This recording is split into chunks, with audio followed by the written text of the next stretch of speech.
দর্শক, ডেঙ্গু ও করোনা সংক্রমণের সর্বশেষ খবর জানাতে বরিশাল থেকে যুক্ত হচ্ছেন সহকর্মী আরিফুল ইসলাম। আরিফ, জানাবেন বরিশাল বিভাগে ডেঙ্গুর প্রকোপ বেশি কেন, আর এই যে প্রকোপ বেশি সেজন্য বরিশাল সিটি কর্পোরেশনের তৎপরতা কেমন দেখতে পাচ্ছেন, আর এছাড়া একটু জানাবেন যে করোনা সংক্রমণের বিষয়ে সর্বশেষ কি তথ্য আছে আপনার কাছে।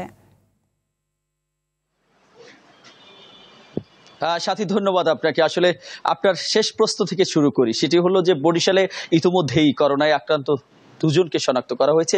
একজন বরিশাল সদর হসপিটালে, অপরজন বরিশাল আঘুলজারাতে। তবে বরিশাল সদর হসপিটালে যিনি ডেঙ্গু আক্রান্ত হয়েছেন তাকে কিন্তু আর পরে যে সংশ্লিষ্ট চিকিৎসক তাকে আর খুঁজে পায়নি। তার কারণ, যেহেতু আপনি জানবেন সরকারিভাবে যারা ডেঙ্গু পরীক্ষা করে তাদের পুরো তথ্যটা না থাকার কারণে তাদেরকে আর পাওয়া যাচ্ছে না। শনাক্তের পরে তিনি আসলে হসপিটাল থেকে পালিয়ে গিয়েছে, এমনটি আমাদেরকে জানিয়েছেন হসপিটাল কর্তৃপক্ষ। অপরদিকে আঘুলজারায় যিনি আছেন তিনি আসলে চিকিৎসাধীন অবস্থায় রয়েছেন। এছাড়াও আপনাকে একটু হতাশার একটি তথ্য দেই।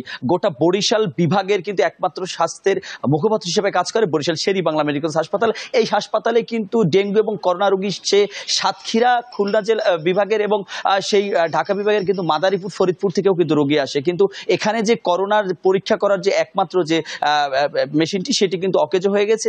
যে আপনি জানবেন যে 2020 সালের পরে, সেটি 2 বছর পরে, যেহেতু করোনার প্রাদুর্ভাব কমার পরে সেখানে সেই মেশিনে কোনো কার্যকর না থাকায় এখন যখন আবার চালু করতে গিয়েছে দেখে যে সেটি আসলে কার্যকর হচ্ছে না এবং কিট সংকট রয়েছে।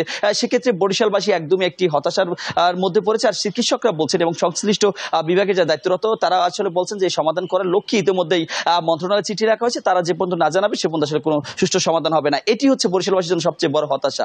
আর আরেকটা ব্যাপার আপনাকে জানিয়ে রাখি, ডেঙ্গুর বিষয়টি কিন্তু বরিশাল শেরি বাংলা মেডিকেল হাসপাতালে পর্যাপ্ত রোগী ভর্তি রয়েছে। তবে একটি ব্যাপার, সেটা কিন্তু অসচেতনতা ঘর থেকে হসপিটাল পর্যন্ত বরিশালবাসীর মধ্যে আসলে রয়ে গিয়েছে। তার কারণ তারা কিন্তু কোনো ধরনের মশারি টানাচ্ছে না এবং এদের দ্বারা যেহেতু কোনো ডেঙ্গুর জন্য নির্দিষ্ট কোনো কর্নার নেই, সুতরাং এই মেডিসিন বিভাগের অন্য রোগীদের সাথে তাদের রাখা হয়, সেখান থেকে সংক্রমণ ছড়াতে পারে, এমনটি কিন্তু আমাদের চিকিৎসকরা জানিয়েছেন এবং অন্যান্য যে রোগী যারা আছেন তারাও আমাদেরকে জানিয়েছেন। তবে আমরা এই ডেঙ্গু রোগীর সাথে কথা বলছিলাম, তারা বারবারই বলেছেন যেহেতু রুমগুলো, কক্ষগুলো খুবই ছোট, সুতরাং এখানে তীব্র গরম এবং এই গরমের মধ্যে মশারিটা নিয়ে থাকা তার জন্য আরো কষ্টসাধ্য। তো উভয়ের সমস্যার মধ্যেই আসলে বরিশালে হতাশা কাটছে।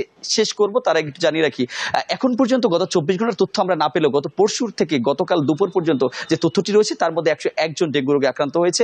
এর মধ্যে কিন্তু সিংহভাগই হচ্ছে বরগুনার এবং এখন পর্যন্ত 8 জনের মৃত্যু সংবাদ রয়েছে, তার মধ্যে 5 জন বরগুনার। তো প্রশাসন বলছেন আমাদের তারা আসলে সার্বিক নিরাপত্তায় কাজ করছে এবং সাধারণ মানুষের সচেতনতা খুবই বেশি গুরুত্ব বহন করবে এক্ষেত্রে। সাথী, এতটুকু ছিল বরিশাল থেকে এখন পর্যন্ত আমার কাছে। অসংখ্য ধন্যবাদ আপনাকে।